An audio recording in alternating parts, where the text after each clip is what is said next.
BJP के राष्ट्रीय प्रवक्ता और बीजेपी के नेता जो कि बिहार की राजनीति को एक राष्ट्रीय पटल पर लेकर आए, जो कभी जेडीयू के एक बड़ा चेहरा हुआ करते थे और नीतीश कुमार के बेहद करीबी हुआ करते थे, अब वो बीजेपी में शामिल हो चुके हैं। चुनाव आने वाले हैं और आजकल ऐसे बहुत सारे मुद्दे हैं जिनको लेकर गहमा गहमी बनी हुई है।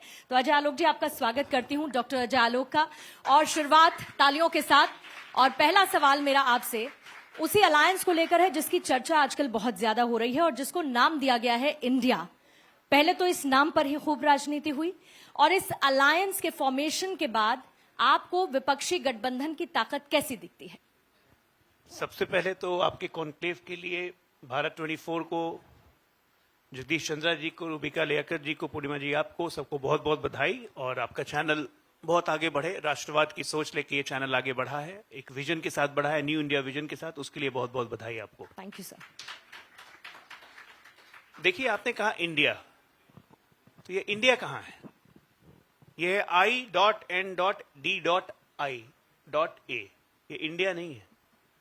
ये ऐसा इंडिया है कि जिसके नाम में भी कंफ्यूजन है। कोई इसको डेमोक्रेटिक बुला देता है, कोई इसको डेवलपमेंटल बुला देता है। तो जो बनाने वाले हैं उनको भी नहीं पता है कि डेमोक्रेटिक है कि डेवलपमेंटल है। सच्चाई है कि दोनों में से कुछ नहीं है। तो आपके हिसाब से ना इसमें ना ये डेमोक्रेटिक है और ना इसमें कोई डेवलपमेंटल जैसी चीज है। Democracy can not be limited to a family.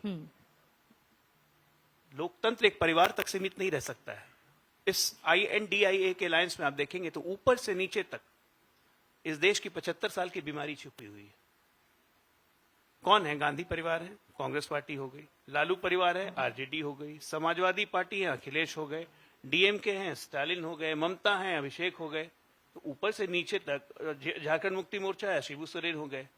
तो ये परिवारवादी पार्टियों का अलायंस अपनी एग्जिस्टेंस को बचाने के लिए, क्योंकि इनको डर है कि मोदी आ गया तब हमारा क्या होगा अगर तीसरी बार भी मोदी आ गया।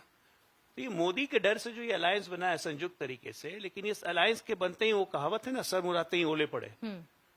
पटना में बैठक हो रही थी, मांझी जी निकल लिए वहां से। यहां पे बैठक हो रही थी, इन्होंने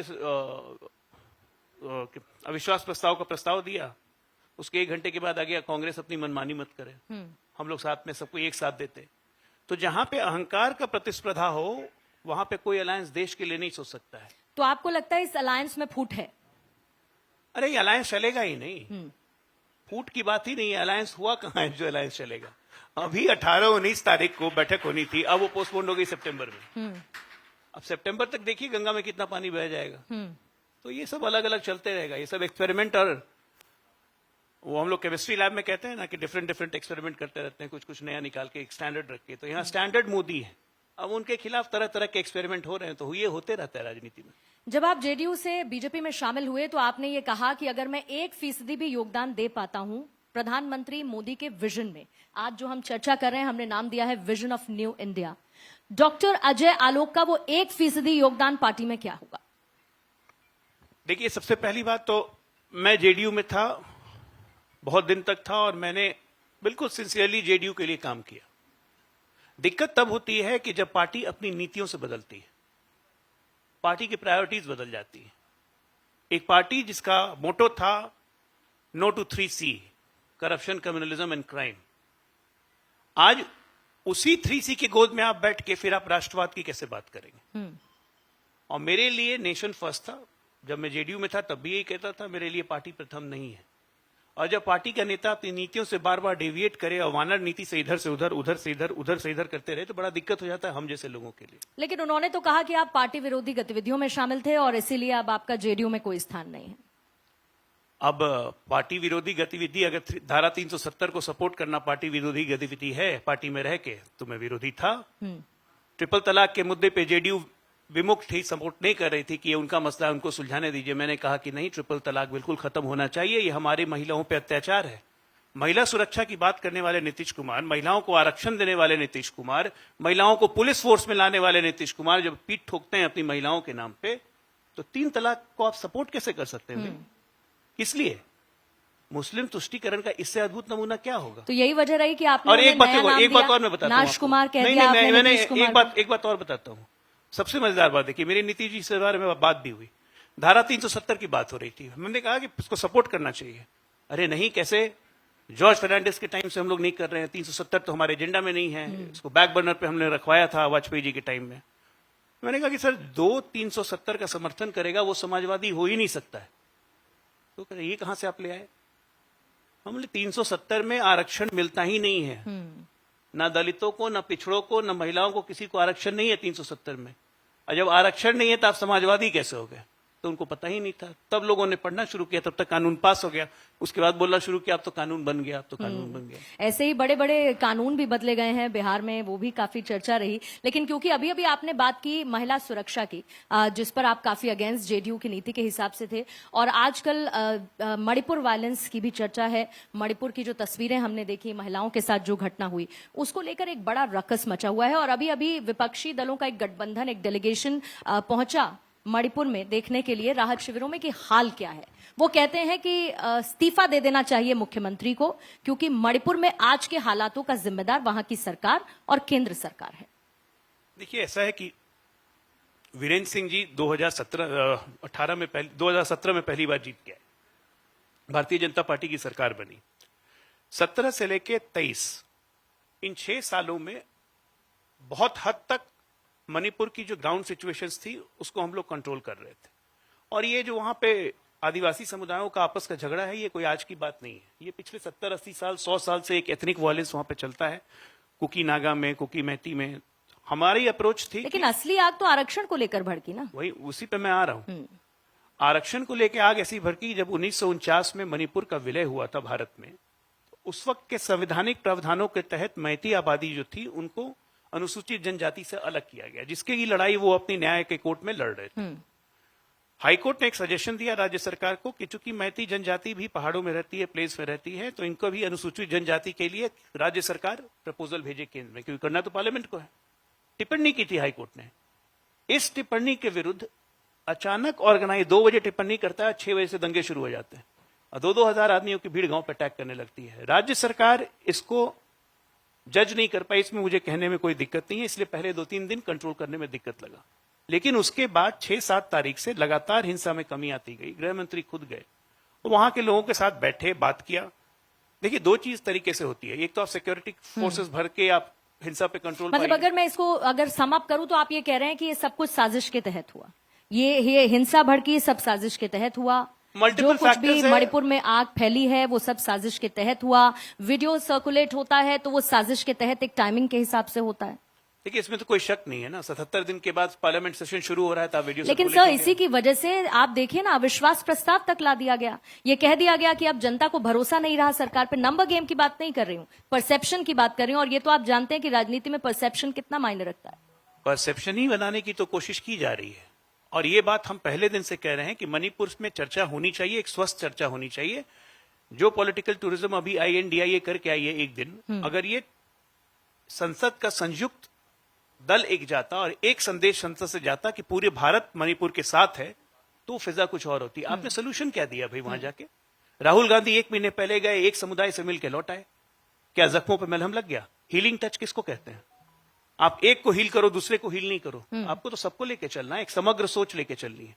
जब समग्र सोच है ही नहीं तो आप हीलिंग टच कहां से दोगे? तो क्या बीजेपी मणिपुर को साथ लेकर चल पा रही है? बिल्कुल साथ लेके चल रही है। आज की तारीख में न सिर्फ मैती और कुकी बल्कि हम नागा समुदायों से भी बात कर रहे हैं, एक एक लोग से बात कर रहे हैं और हीलिंग टच आ रहा है। हीलिंग टच तभी आएगा जब आप सबको साथ लेके चले। जब हम सबका साथ, सबका विश्वास, सबका प्रयास की बात करते हैं तो आप किसी को छोड़ कैसे सकते हैं?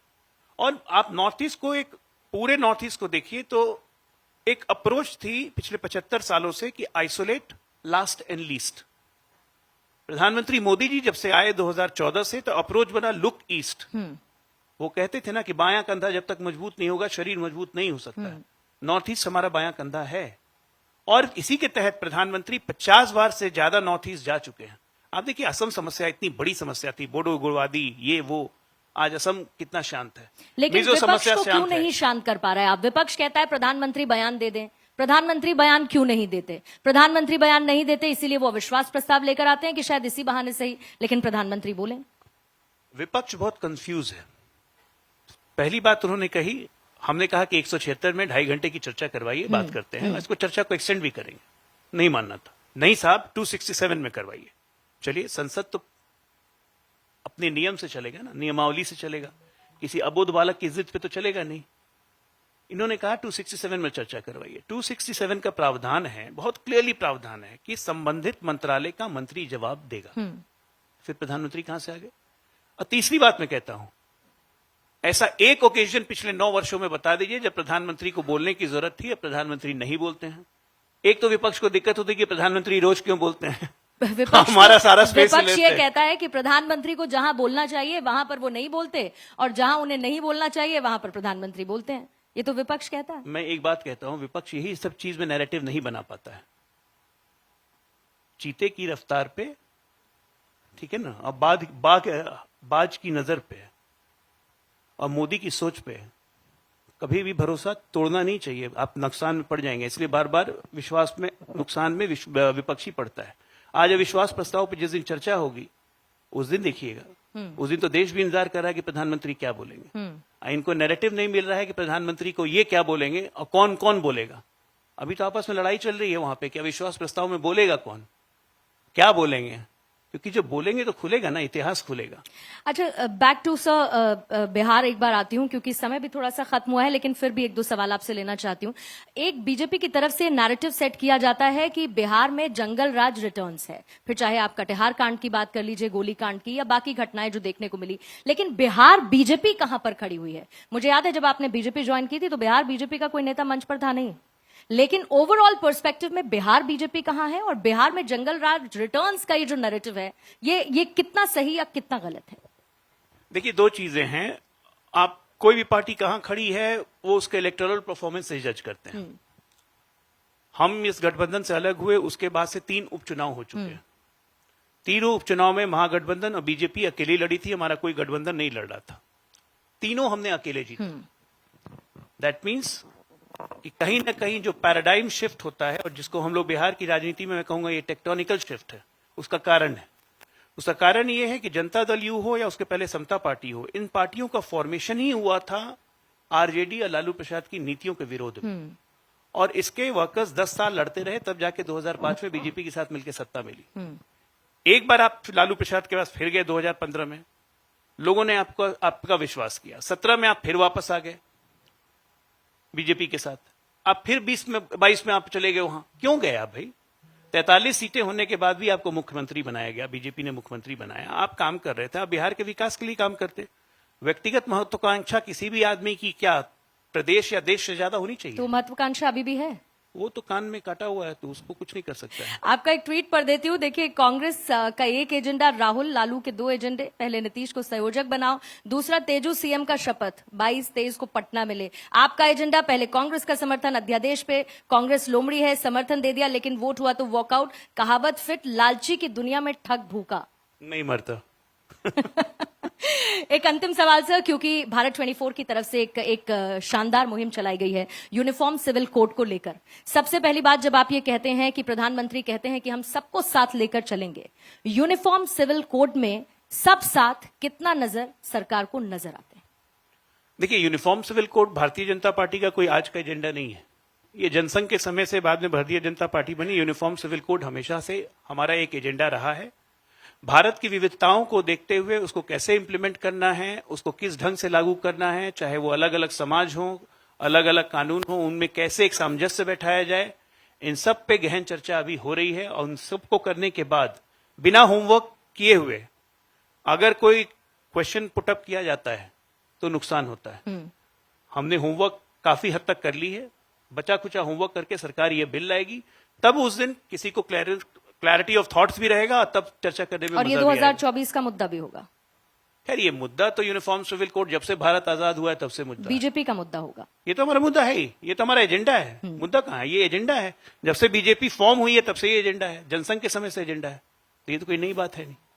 चलिए, बहुत बहुत शुक्रिया आपका डॉक्टर अजय आलोक हमारे साथ शामिल होने के लिए चर्चा में। और मैं रिक्वेस्ट करना चाहूंगी डॉक्टर जगदीश चंद्र को, मिस रुबिका लियाकत को और मनोज जिज्ञासी जी को कि वो मंच पर आए और मोमेंटो और शॉल के साथ सम्मानित करें डॉक्टर अजय आलोक को। Thank you so much sir.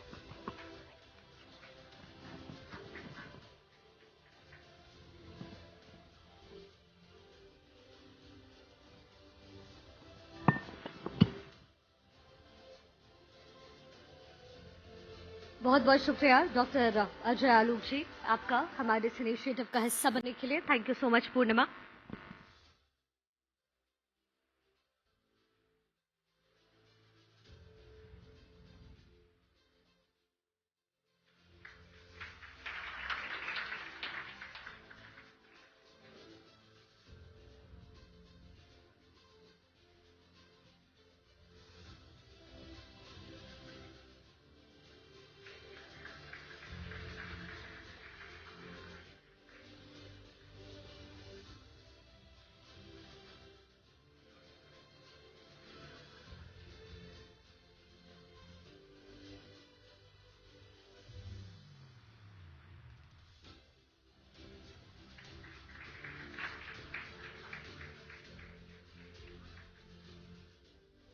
Thank you so much, Dr. Ajay Aluk ji. Thank you so much, JC sir, Rubika ma'am, and Manoj sir.